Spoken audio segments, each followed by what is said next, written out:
coaches, and most of all, parents and family who guided you along the way. Now, graduating is a big achievement under any circumstances. Some of you have had to overcome serious obstacles along the way, whether it was an illness, or a parent losing a job, or living in a neighborhood where people too often count you out. Along with the usual challenges of growing up, all of you have had to deal with the added pressures of social media, reports of school shootings, and the specter of climate change. And then, just as you're about to celebrate having made it through, just as you've been looking forward to proms and senior nights, graduation ceremonies, and, let's face it, a whole bunch of parties, the world is turned upside down by a global pandemic. And as much as I'm sure you love your parents, I'll bet that being stuck at home with them and playing board games or watching Tiger King on TV is not exactly how you envisioned the last few months of your senior year. Now, I'll be honest with you. The disappointments of missing a live graduation, those will pass pretty quick. I don't remember much of my own high school graduation. I know that not having to sit there and listen to a commencement speaker isn't all that bad. Mine usually go on way too long. Also, not that many people look great in those caps, especially if you have big ears like me. And you'll have plenty of time to catch up with your friends once the immediate public health crisis is over. But what remains true is that your graduation marks your passage into adulthood, the time when you begin to take charge of your own life. It's when you get to decide what's important to you, the kind of career you want to pursue, who you want to build a family with, the values you want to live by. And given the current state of the world, that may be kind of scary. If you planned on going away for college, getting dropped off at campus in the fall, that's no longer a given. If you were planning to work while going to school, finding that first job is going to be tougher. Even families that are relatively well off are dealing with massive uncertainty. Those who were struggling before, they're hanging on by a thread. All of which means that you're going to have to grow up faster than some generations.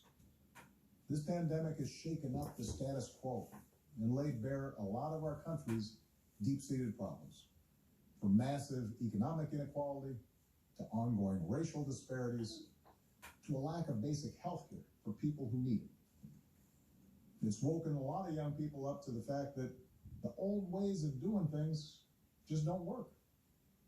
That it doesn't matter how much money you make if everyone around you is hungry and sick, and that our society and our democracy only work when we think not just about ourselves, but about each other. It's also pulled the curtain back on another hard truth, something that we all have to eventually accept once our childhood comes to an end.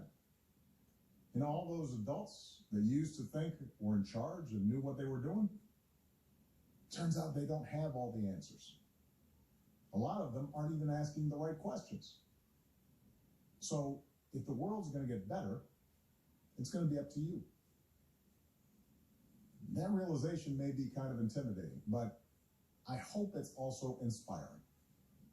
With all the challenges this country faces right now, nobody can tell you, no, you're too young to understand, or this is how it's always been done. Because with so much uncertainty, with everything suddenly up for grabs, this is your generation's world to shape. Since I'm one of the old guys, I won't tell you what to do with this power that rests in your hands, but I'll leave you with 3 quick pieces of advice.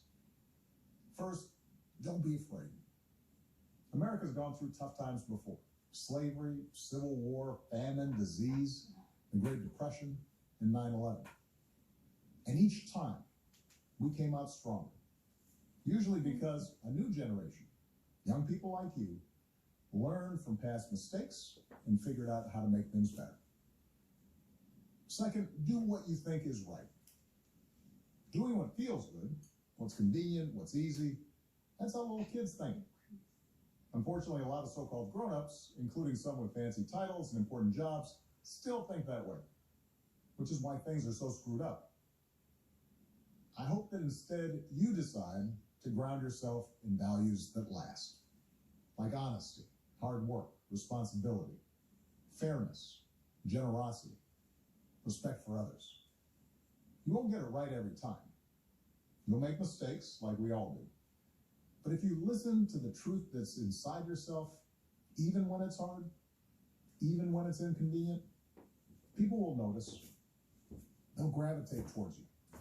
And you'll be part of the solution instead of part of the problem. And finally, build a community. No one does big things by themselves.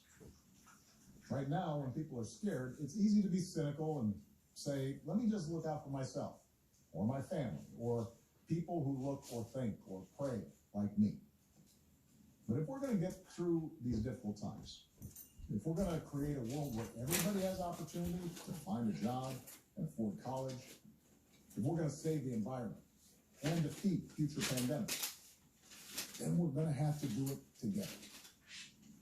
So be alive to one another's struggles. Stand up for one another's rights. Leave behind all the old ways of thinking that divide us. Sexism, racial prejudice, status, greed, and set the world on a different path. When you need help, Michelle and I have made the mission of our foundation to give young people like you the skills and support to lead in your own communities and to connect you with other young leaders around the country and around the globe. But the truth is, you don't need us to tell you what to do, because in so many ways, you've already started to lead.